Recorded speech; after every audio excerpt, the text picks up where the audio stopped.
Nous avons lutté dans ces pays non pour faire de nouveaux riches.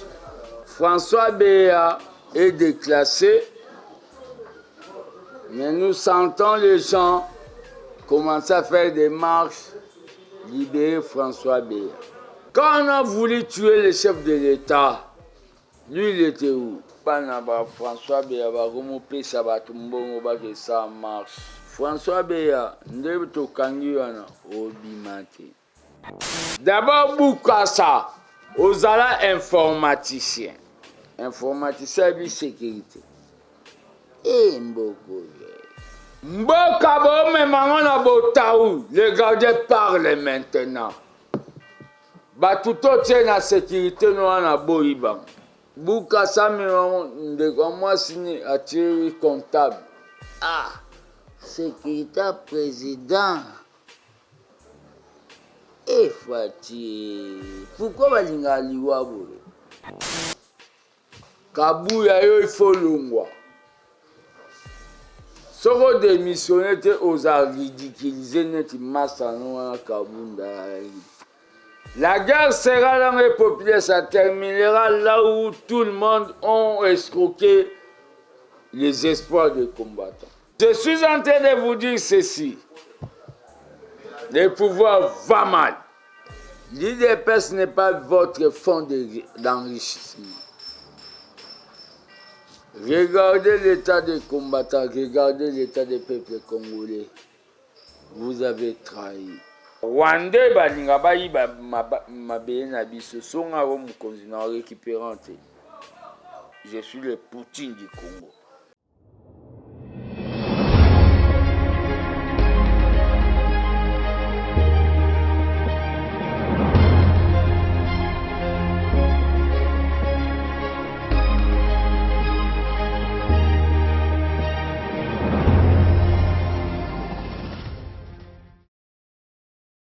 Mbote Bandeko Balandi à Plus Clair Télévision, la chaîne de vérité, la chaîne qui vous informe à temps réel. Vous informer, c'est notre devoir. Merci. Nabino Bopesa, confiance na Plus Clair Télévision pour vous informer. Merci encore une fois de plus. Bino Bondimi Kokotissa Judith Kamwana Banda Kunabino, na numéro à Sika émission Nabino vérité de tous côtés. Sika Tolobela Kamboka sur le plan politique, sécuritaire, paix sociale. Namkola Lelo, micro à Plus Clair Télévision. Et qui tibongo pas moi Mboka fils Mokoko. Gardien du temple, il y a eu des PES pour nous point de presse, na conférence organisée na actualité aux Ali Bongo à la une ya mboka na biso République démocratique du Congo à l'obéli etali bongo sécurité à mokonza mboka à l'obéli présidence à l'obéli guerre entre Russie et Ukraine.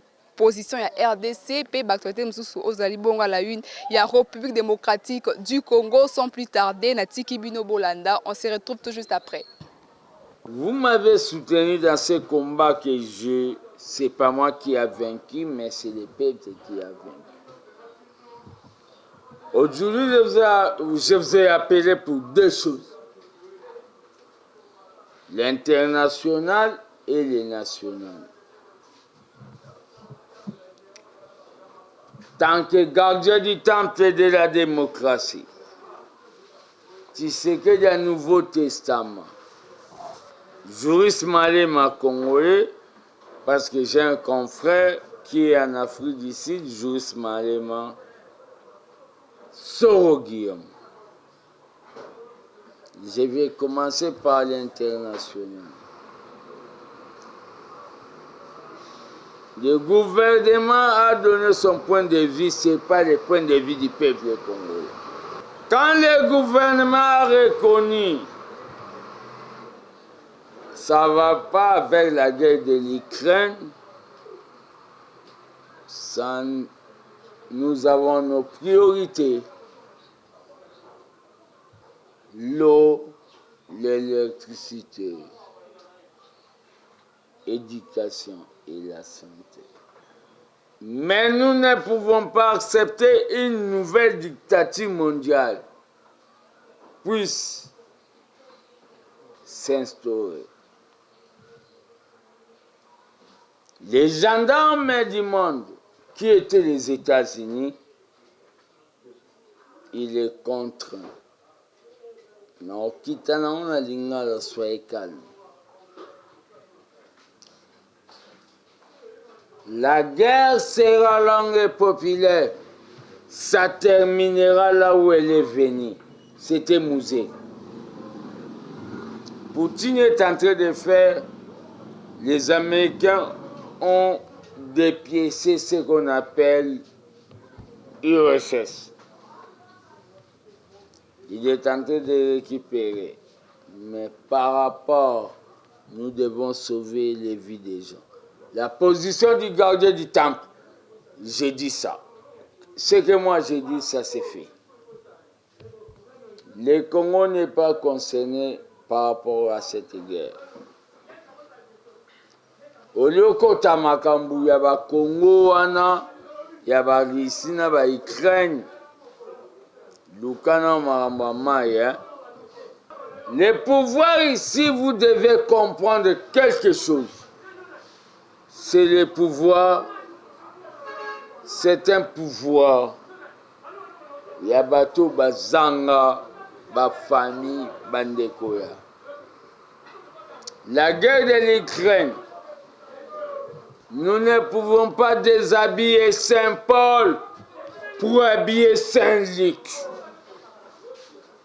Notre position, Maïkota Bandundu, Maïkota à la province, c'est ça la position du parti par rapport, comme moi j'ai causé avec celui qui m'inspire, Tshisekedi le père, Etienne. La diplomatie président n'est c'est tout un chantier, mais ce que nous devons dire aux gens, j'interpelle les ministres concernés. Tozana Oba Bengi, dernier virage, nous n'avons pas le temps. Tobandosala Oba Bengi pour parler. C'est-à-dire la gymnastique intellectuelle. 10 millions à chaque territoire pour faire l'eau et l'électricité et consorts. Le gouvernement des Warriors doit faire ce qu'on appelle le boulot du président. Je reviendrai dans mon point de presse d'aujourd'hui de l'armée des bâtisseurs tisserénistes. Nous avons lutté dans ces pays non pour faire des nouveaux riches. J'attaque les vifs du sujet. Mon vif du sujet, c'est quoi? François Béa est déclassé, mais nous sentons les gens commencer à faire des marches, libérer François Béa. Je dois vous révéler des bavures de François Béa. Il ne mérite pas, il est là comme prévenu.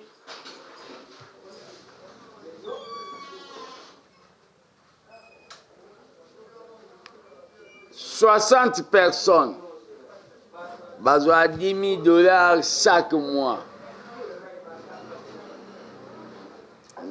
Dans CNS. CNS, c'est le Conseil supérieur sur la sécurité des nations. François Béazoua, 10 000.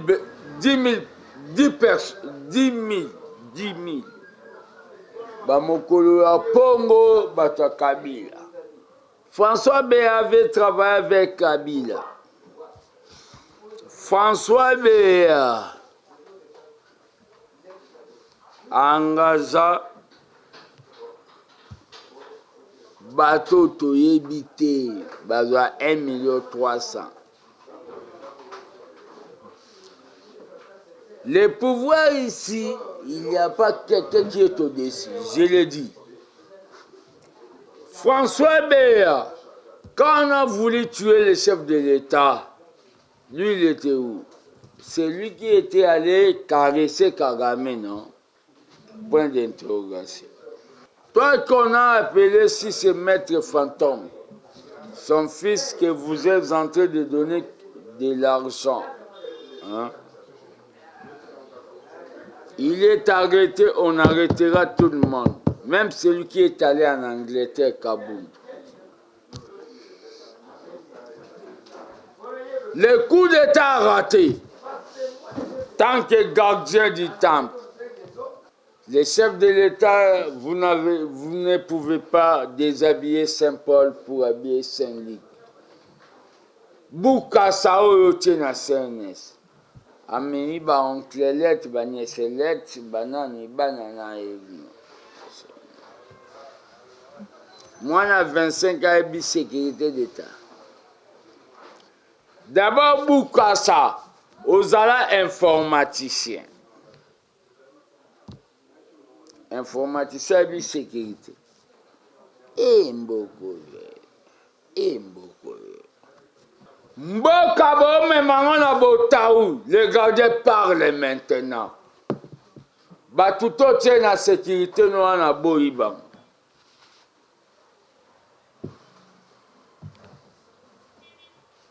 Bukasa me de moi signé à Thierry comptable. Ah, sécurité président. Et Fati, pourquoi balinga liwa boye? Fati olingi liwa. Mais nous ne voulons pas avoir des zéros. Car les zéros ne vivent pas pendant la victoire.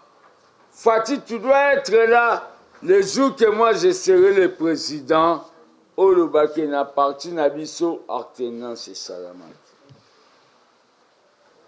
Wana point à sécurité. Revoyez d'abord ce que vous avez nommé là-bas, parce que le gardien n'a pas accepté ça. Un point. Deuxième point. Kinbopet. Gentilini Bila, tu es mon vieux, mais nous n'avons pas fait un pouvoir pour des projets inachevés. Zando.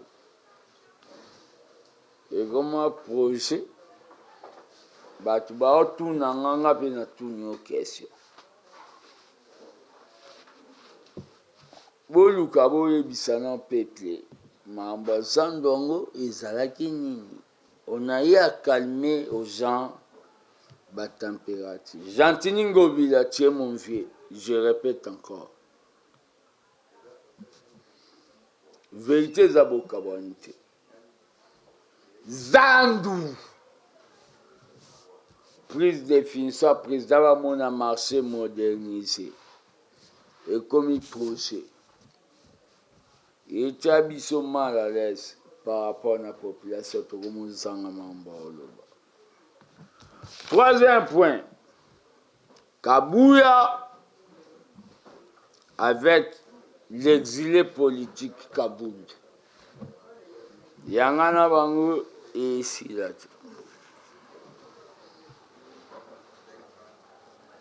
Vous avez tué les partis. Maintenant, un indice de Kabound est resté dans les partis, c'est Kaboul. Est-ce que parti Nabiso Toana Bezoka Bassa va tourner dans Kassai? Pourquoi beaucoup de Nabasi Dubangité, Nabaïtouri et consorts? Distraction. Kabouya, il faut l'ongwa. Ce qu'on démissionné, aux a ridiculisé, net massano Kabounda.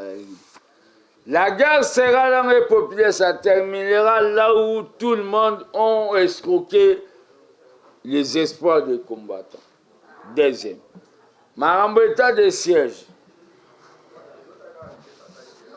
Ba gouverneur au botia ba soda ba mosa ba mafia.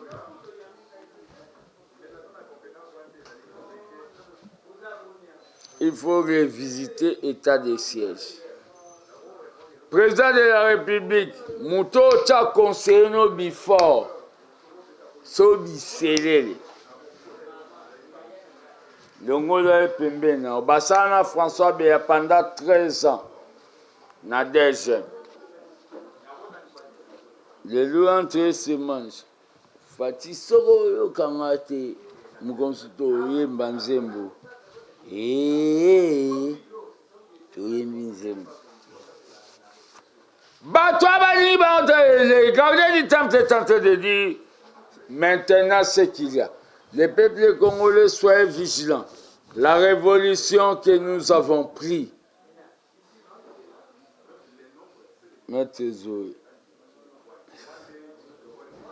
au prix du sang, combattants et des personnes partout ça, s'approprier, c'est un message que je vous dis. Moi je passerai, Fati passera, tout le monde passera, mais la base restera la base. Je suis en train de vous dire ceci. Le pouvoir va mal par rapport à Russie. Nous avons nos priorités, Maya Régie des eaux. Nous avons nos priorités, SNEL, électricité. Les gendarmes du monde est attaqué par un individu qu'on appelle Poutine. Ça ne nous concerne pas. On n'est pas impliqué. Vous savez, quand Lumumba était allé à l'URSS, le Congo avait eu une guerre dans la province orientale. Nous n'avons pas de position à donner, on s'abstient. Parce qu'il y a 3 voix, pour le Banatangate, il y a 3 voix, oui, abstention, non. On s'abstient par rapport à tout ce qui se passe. Mais nous donnons notre position en tant que de socialistes. L'intangibilité du territoire. N'attaquez pas les peuples qui est à main nue. C'est ça la position que je donne par rapport au père de la démocratie, Tshisekedi le père. À vous maintenant, pour terminer, que je commence le jeu de questions. L'IDPS n'est pas votre fonds d'enrichissement. Regardez l'état des combattants, regardez l'état des peuples congolais. Vous avez trahi la cause. Vous vous êtes enrichis vous-même. Mais le peuple là est en train de supporter parce qu'il ne voulait pas voir un individu Kabila. À toi Kabila, ne rêve pas revenir au pouvoir, ça restera un rêve d'autre. Yoli sanga bonganga, o basi babundela kuna na Égypte. Oh le batro, hein. Bino bolinga ba manke bino. Bonganga, papa oya. So papa est comme ici, État congolais, État catholique. Non. Ayota mamba banwari te baba kandia consort. Ils ont un cahier des charges na biso. Mais continuez à payer avec vos journalistes là, des chaînes kabylistes. Passez dans des chaînes pour parler que papa yati. Papa soit à la bisoba Thompson. Tu es un troubadour, toi, les Sangabonganga. Tu n'es pas intelligent. C'est pour cela qu'on t'avait nommé dans un ministère qui n'avait pas de bureau. Ministre chargé des relations avec le Parlement, soi-disant. Toi, tu crois, moi, on peut nommer ce poste Nandimian. Nous gardons notre pouvoir. C'est le pouvoir du peuple. Je parle tant que l'idée de non-alignés, bateau babo tamate, que le pape vient, qu'il ne vient pas, ça n'apportera rien. Mais si le pape vient, 50-50, dès Kabunda Loba à l'époque, il dépêche que 50, catholiques 50. Mais sachez très bien, par rapport à un coup d'État, Kabound, comme tu es là en exil, reste là-bas. Toi, Kabouya,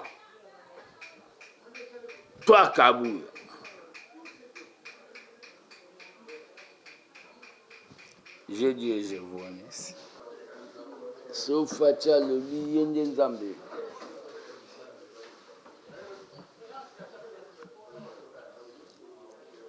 Fatia le position Mbokat.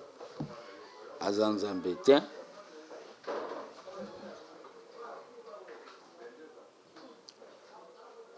Vous considérez Fatih Vegebo comme c'est dénigré.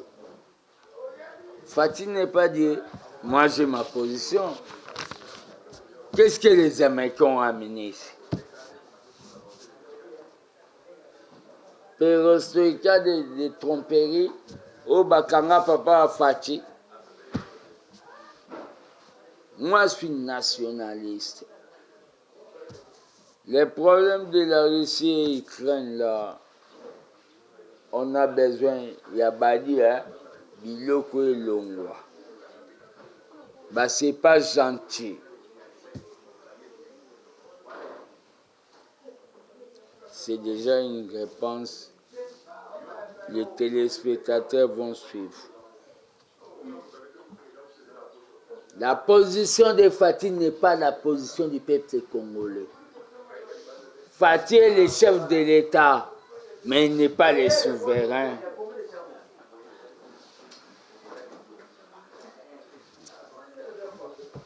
Ezambalanga Soukana, sang de Félix Tshisekedi n'est pas la position du peuple. Félix Tshisekedi n'est pas souverain. Il est la personne sacrée parce qu'il est président de la République. Mais le peuple voit aussi ce que les Américains ont fait ici. Mais quand vous sondez le peuple, ils vont dire laissez Poutine frapper les Américains. Mais nous n'avons pas ça comme priorité par rapport à notre pouvoir. La priorité par rapport à notre pouvoir, c'est-à-dire l'eau et l'électricité.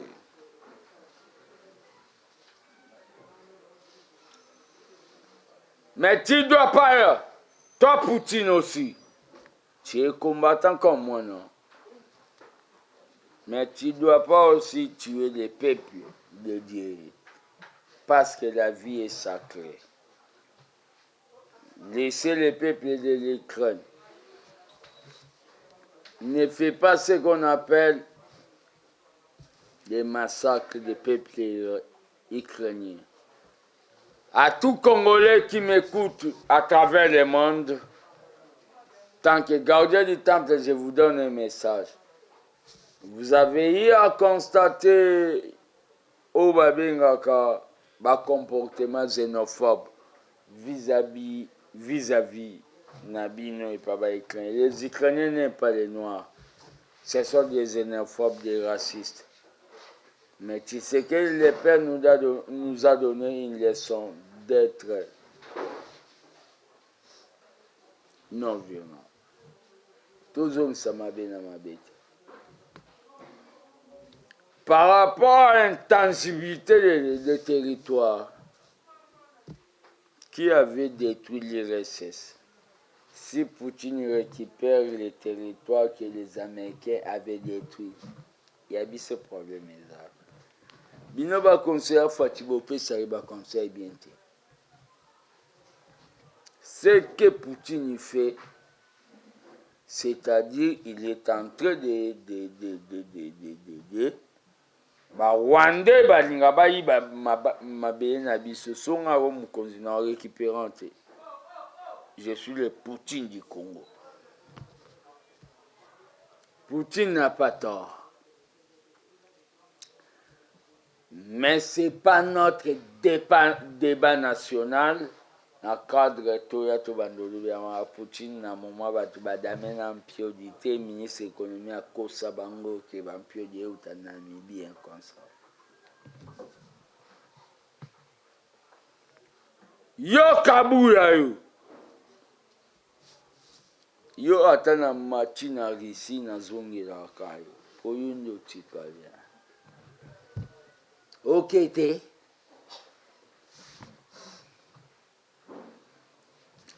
Bino batutu na diaspora bo finga ake na biloba loba lelo partisan. Partisan na terre. lelo bana ba François Beya bakomopesa bato mbongo bakesa marche. François Beya nde tokangi wana obima te. Il faut le plan obo salaki po bongo mokonza mboka ponga watu chiki. Na yebisaka yo. À vous les présidents des parlements debout, je vous mets en garde.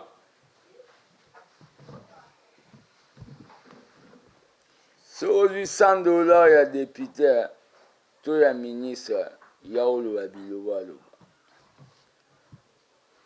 La guerre sera, ça terminera à Kingaboa avec beaucoup plus de dégâts. Na Kingaboa, batuba sous. Kabundi, bye bye. Chika kuna na Angleterre. Koyate. Yo Kabuya, parti zara Mbushima. Kende pe ici. Merci, c'est la question. Ba Congolais baza kuna bazunga. Baya awa, baza déjà kuna gouvernement sa bazunga. Mamba Kabundi na Kabuya na les deux Dupont.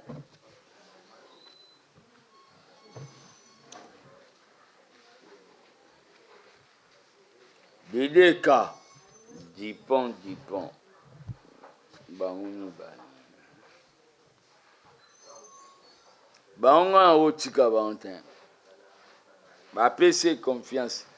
Le autant ya kumba Germain Chabani azana. Par rapport à ah, na bête de l'histoire.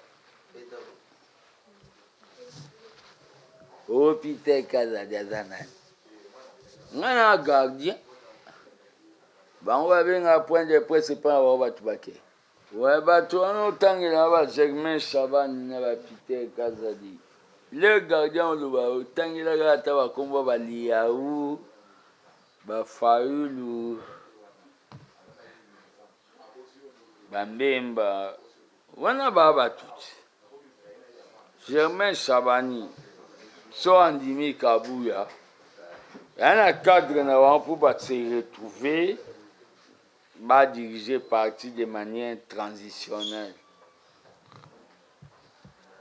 Germain Chabani so ba combattre ba équipe na pesa onelo Peter Gaza par rapport là ça cache Peter Gaza Bakangay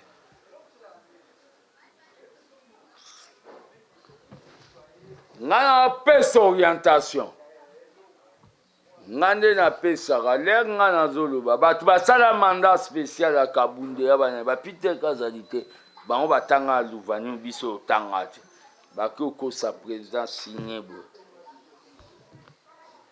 Deuxième lobby. J'ai demandé pardon à Bango na cadre bazala na structure.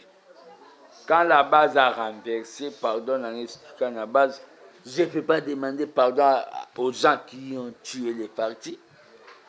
Nana bakabundi na bakabu les abattent.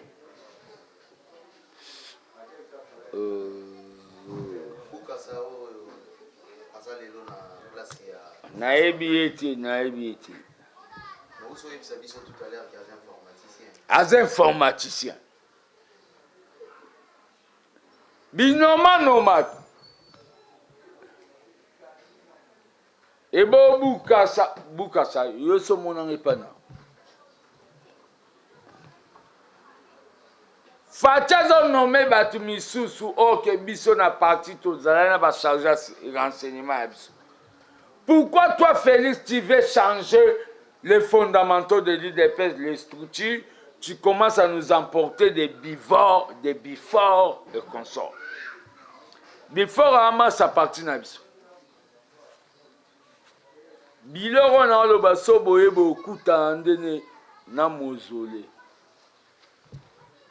Bino tout bo la pembeni yo topin bifort. Bino tout boya pemena président bozana no bakuya kuya toyebi bino te na parti na biso. Le problème est que basala 2023 za basala pe campagne. Apparemment na ndenge ozolobela ezolakisa pe mandat na bino. Mandat en quelque sorte. Nani? Ils ont raté. Mandé eza raté nani bolinga bo tobongisa Congo ekufa depuis 38 ans. Tobeta lisolo ya ministre warrior oyo akosa peuple na ba poisson yate. Et bon ministre soit aussi peuple oyo intérieur ou a complotaki pour basa président coup d'état selo aya biso a parti. Yo moninga a côté li. Obeti lisolo ya Zando o ba mema président de la République. Abilobela makambu wana bolobaka ya fati etalinga te. Zandu nalingi namona clair. Un point T. Voilà, nous sommes de retour sur la chaîne de vérité, la chaîne qui vous informe à temps réel. Plus clair télévision, Boutwana Kolanda, mon mboka fils Mokoko, point de presse nae. Par rapport à Ozo de Kalakati Mboka Biso, République démocratique du Congo, fils Mokoko a eu des pèses, Azali contre Maeo Mokonzamboka, Azali Kosa, Azali contre Yakomona Bato, Bazini Mokonzamboka, na Oetali sécurité, Azali contre Bato, Bazo diriger UDPS, Azali contre Toloba, Ozo Salema, pardon, na Kati ya régime O. Tout ça dit qu'au cas moi parce que azali moko ya UDPS bon ya zo prétendre ko ba été azo senga to azo la kaete yesko komi mokonza mboka makambo ebele eko changer. Merci na bino bozaki ebele à Kwandabiso partout dans le monde entier. Merci à la grande équipe technique qui nous accompagne pour vous informer à temps réel. Merci à Popol Ayombe osami na sima ya caméra, OCP na vidéo liker et partager en go. Ozuli baku ya Kwandabiso pour la toute première fois. Abonnez-vous massivement sur la chaîne de vérité, la chaîne qui vous informe à temps réel. Abonnez-vous dans la chaîne, non? Ouais, abonnez-vous dans la chaîne. La chaîne de la vérité, rien que la vérité, c'est ça sa chaîne. Bolandi, fils de fils Mokoko, gardien du temple, ceux qui veulent s'abonner, alors abonnez-vous massivement sur Plus Clair Télévision. Beaucoup à la désuté, Botika Malam, merci à El Capo, Dako Samondele, Botika Malam, Tautem Balasima. Au revoir.